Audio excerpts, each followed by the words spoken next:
Ayun mga kalangga, mga kababayan, sa mapagpalang hapon sa ating lahat. So papunta tayo dito ngayon, kala Ate Ana. Gaya tayo ng 1 oras. At marami din tayong nadaanan. Mga aksidente kanina, bus. So siguro napanood nyo na po yun mga kalangga. Pero bago yan, pwede po subscribe sa ating YouTube channel. And palike and share na rin po. And don't skip ads. Malaking tulong po yung hindi nyo po pag-skip ng ads. Sa ganung paraan po ay makalikom tayo para sa susunod po na buwan na meron po tayong pang-ayuda, kasi ngayon talagang hindi ko na po alam.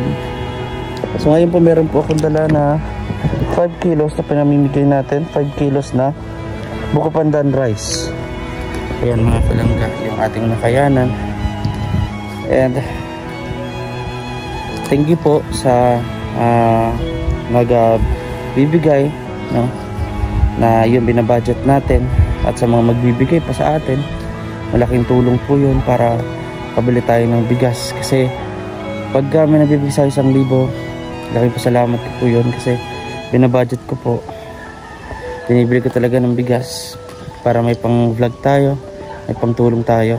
So nga po pala mga kalangga, naka face mask ako kasi suma po yung pakaramdam natin, pero hindi po tayo pwedeng huminto dahil syempre magpapasko. And kailangan natin mag-ipon. So okay naman po ako mga kalangga. So ngayon nandito tayo kala Ate Ana, sa bahay nila. At tila wala pong tao kasi ang sabi ng kapitbahay, sila Ate Ana po ay nasa barangay hall. At meron daw po na distribution, no? relief distribution ng gobyerno doon. So ayan. So, hintayin natin po si Ate Ana. Malapit na naman na po yun. So, yung kung sino po ang tao rito, kasi bukas po ang bahay. Mga kalangga, bukas siya. At maging yung mga manok ko na andyan sa loob. So, gibang-giba na po talaga ito. Tagilid na po ang bahay nila Ate Ana. At napansin niyo po, ang kanilang bubong na lang po, mga kalangga, ay trapal na lang po. So ayun, no, wala pong katao dito mga kalangga sa bahay nila Ate Ana. Ayan. So hintayin po natin sila. Ayan, no. Ayan, uy, may bagong bagong mga alaga. Ang cute naman yung mga kuting mo. Ang cute oh. Ayan, so hintayin natin po sila Ate Ana, mga kababayan, mga kalangga. At syempre patuloy lang sa hamon ng buhay. Iba-iba naman tayo ng mga pinagdadaanan. Iba-iba rin po ng sitwasyon. Malakasan na lang talaga siguro yung loob, no, ng panalangin, pananampalataya. So sa mga makakapanood po ng video ito, ayan, bumabangon po ulit ang Video Scheme. Bumabangon po at nagpapakatatag si Video Scheme Official. Kaya salamat sa mga concern, sa lahat po ng patuloy na sumusuporta. Nakita naman natin yung mga naging views natin. So huwag na lang din natin isipin na mahina or what. Ganyan talaga po. Laban na lang. Tingnan natin kung hanggang saan sa Video Scheme Official. Pero ito po talaga yung layunin ko. Ito talaga yung gusto ko simula pa, ang mag-charity o tumulong. Kaya hindi po ninyo iiwasan, or hindi ko maiwasan na kahit yung kaisa-isang pilak or barya sa bulsa ko ay itinutulong ko pa, dahil hindi ko po kayang tiisin na hindi makapagbigay sa mas lubos na nangangailangan kaysa sa akin. Kaya pasensya na po kung minsan naging pasaway ang Video Scheme Official. Pero ganun lang naman po ang buhay mga kalangga, no? Either manalo ka sa buhay or matuto ka sa buhay. So inabot pa tayo ng ulan. Umulan-ulan po kanina mga kalangga. Ayan, oh. Palimlim na dun. Hintayin po natin sila Ate Ana, sila Butchok, mga kalangga, at mga kamusta rito, no? Mga kamusta ho dito. So may dagdag naman po akong bigas. Dagdag doon sa kunin ng relief at bigas. Sana nga po, no, marami po ang nagre-request na makausap natin yung tatay nila Butchok, kasi simula sa simula ay hindi po nagpapakita ang tatay ni Butchok. Sana makilala natin. Binabatok na tayo ng aso. Binabatok na tayo niya. Ayan. So nakakalangga. Ito yung CR nila. Wala ring bubong. Oo, trapal lang din po. Sobrang nakakaawa ang mga bata, no? Lubos na nag-suffer ay ang mga anak, mga bata. So, ayan, at hintayin natin si Ate Ana, mga kalangga. Siyempre maraming salamat po sa inyong patuloy na pagsuporta, sa inyong patuloy na pag-share ng video ito, mga vlogs natin, mga lives natin, sa Facebook man, sa Messenger man, o mga group. Maraming pong salamat. Sobra po na-appreciate ko. Maraming salamat din po sa mga nagmamarathon ng mga vlogs or charity works ko. Maraming pong salamat. Hindi po papatuloy ang Videos Game Official kundi dahil sa inyo lahat na nagbibigay ng kalakasan sa akin, ng pag-asa. Yun, so maraming salamat.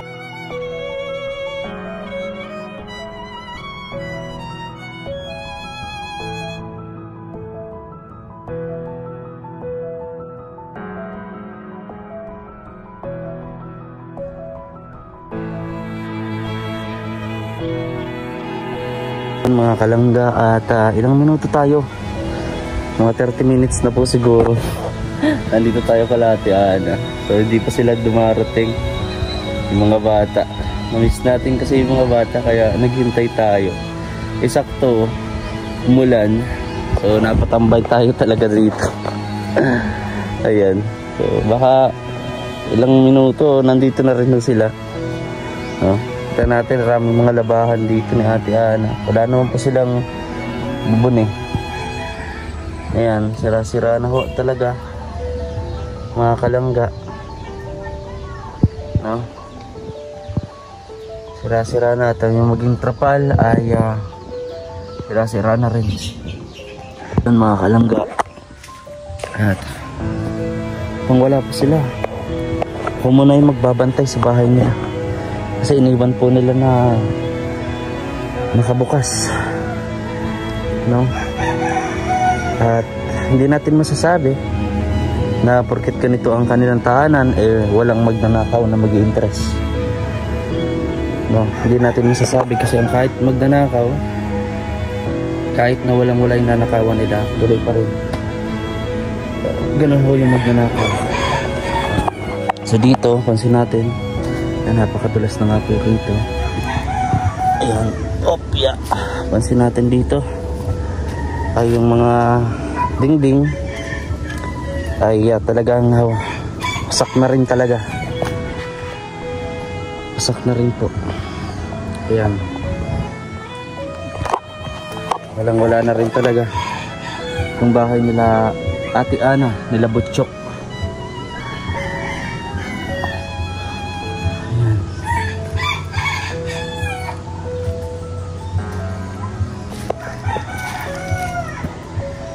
Marupok na rin po. Nung nagbagyo, inayos lang po nila. Inayos lang na ito. Bagsak na po ito lahat eh. Nung nagdaang bagyong Super Typhoon 01.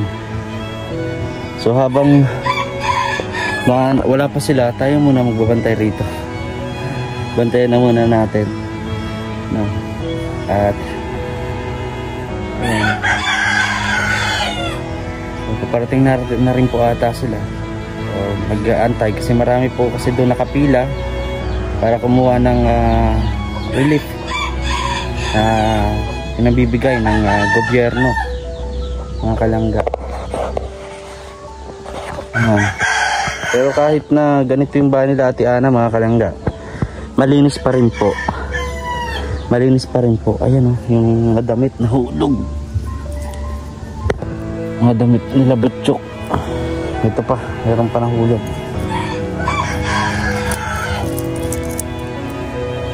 Ayan.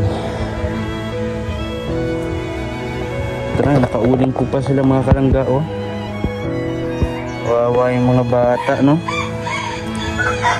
Hirap ng buhay. So hoping na dumating yung araw mga kalangga, pakaabangan natin, no? At marami rin po mga kalangga ang talagang gusto na makausap ang tatay nila Butchokoy, no? Asawa ni Ate Ana. At sana mabigyan tayo niya ng pagkakataon na ma-interview siya at makilala rin, diba? So alam ko busy kasi so, laging sinasabi ni Ate Ana pagka pupunta tayo, laging nasa bundok, nasa taas, tatrabaho. Bagamat sakto lang yung kita, no? Kulang pa siya isang araw dahil sa rami ng kanyang mga anak. Sika pa rin daw po yung asawa niya, no? So okay po yun, ganon. So yun nga lang sa bahay, no, ay hindi po nila masyadong napagandaan. So ayun, lakas na ng hangin dito mga kalangga kasi masama ho ang panahon. Meron po kami yata dito nga nabubuo o namumuo na namang bagyo dito sa Pilipinas. Ayan, sa mga OFW po na nanonood ngayon, kumusta po kayong lahat? Ayan, ito po si Videos Kim Official. And don't forget po to like and share ng aking vlogs. And syempre don't skip ads po. Malaking tulong po yan sa ating charity. Nakapatuloy po tayo. Paggamat, yun nga ay wala man tayo masyadong sponsor. Pero hoping and praying, magtitiwala lang kay Lord palagi na darating at darating yung panahon na may makakanotice sa atin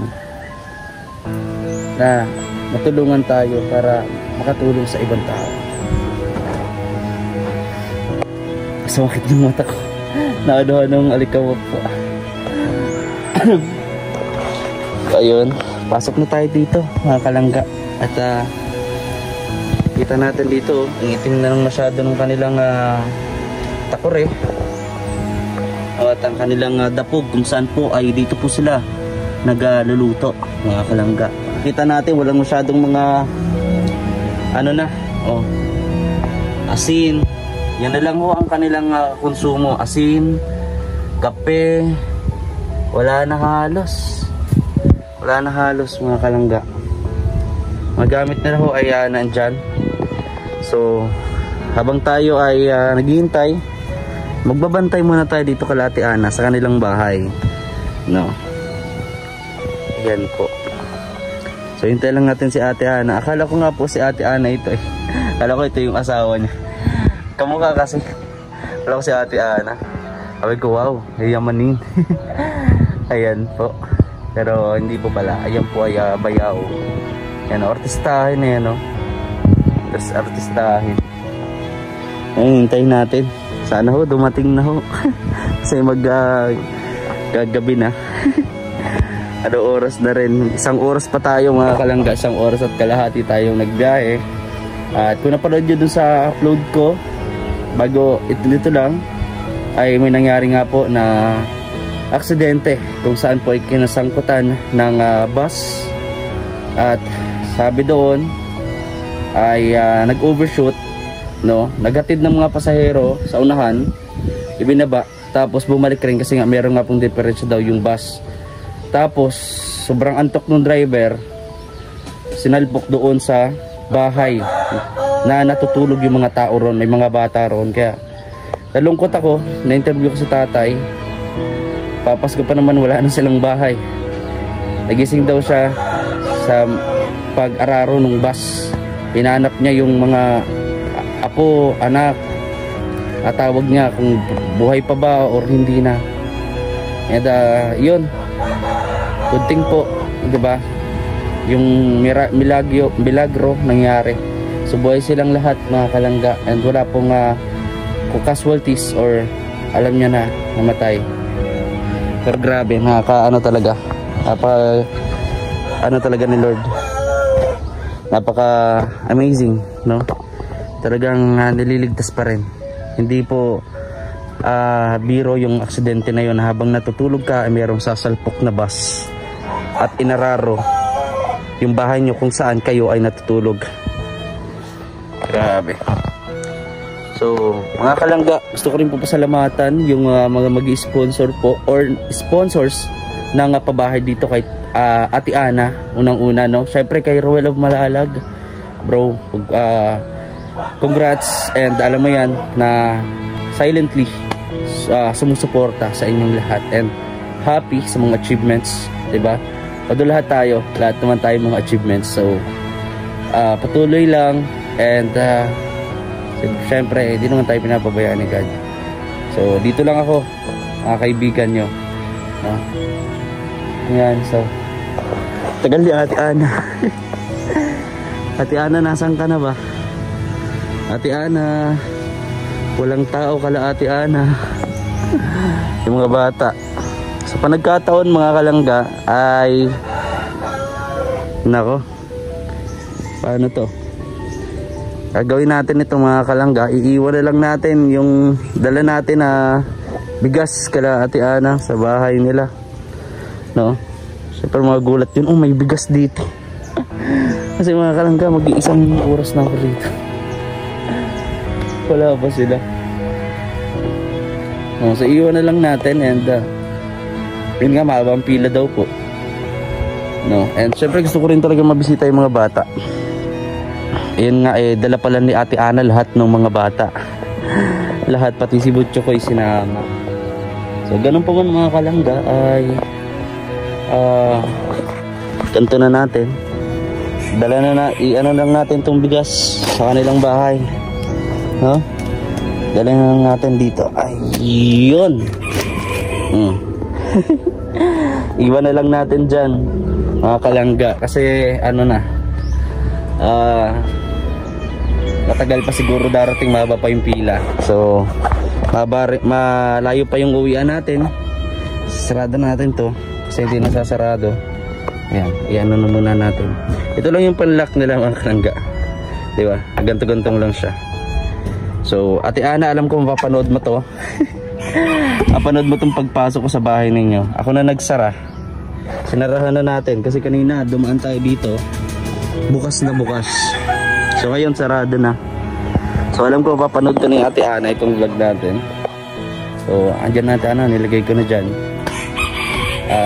Alam ko mapapanood mo to. Matatag lang at hindi tayo pababayaan nito. So ayun mga kalangga, wala dito sila Ate Ana. Wala ang mga bata rito dahil nasa barangay hall daw po mga kalangga. So iniwan na lang natin, no? Iniwan na lang po natin yung ating dala para sa kanila. So hanggang dito na lang yung vlog natin mga kalangga. Wala po ata talaga sila Ate Ana. Ang tagal-tagal pa. Iniwan na lang natin yung dagdag na konsumo para sa ano, sa kanila, no? Uy, hala, may aso pala doon, nagulat ako. So ingat po kayo lahat mga kalangga. Maraming salamat sa inyong patuloy na pagsuporta.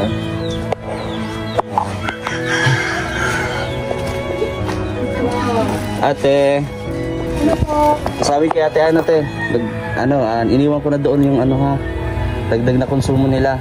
Opo, matagal pa po ata ay. Nagpipila pa lang po. Opo. Opo, balik na lang po ako. Nakabukas pati po yung bahay. Oh, sinarado ko na lang ho at baka ano pa. Pasukin kahit walang ano lang po. Doon lang naman sa ano po, yung plato, ano yung mga platuan nila, basuhan. Opo. Salamat ate. Ayan, punta na tayo ng kalangga. Oh, kumusta? Okay lang? Kalangga at dito muna tayo nag-stop over kasi nabutan na tayo ng ulan. Umuulan ho. Kaya maraming salamat sa inyong patuloy na pagsuporta dito lang sa Videos Game Official. Maraming salamat. Uwi na tayo. Isang oras pa yung biyahe natin. Basa. Basa atin lahat. Sino ring panoorin ng ilan natin mga upload. Maraming salamat po sa inyong suporta at pagmamahal dito lang sa Videos Game Official.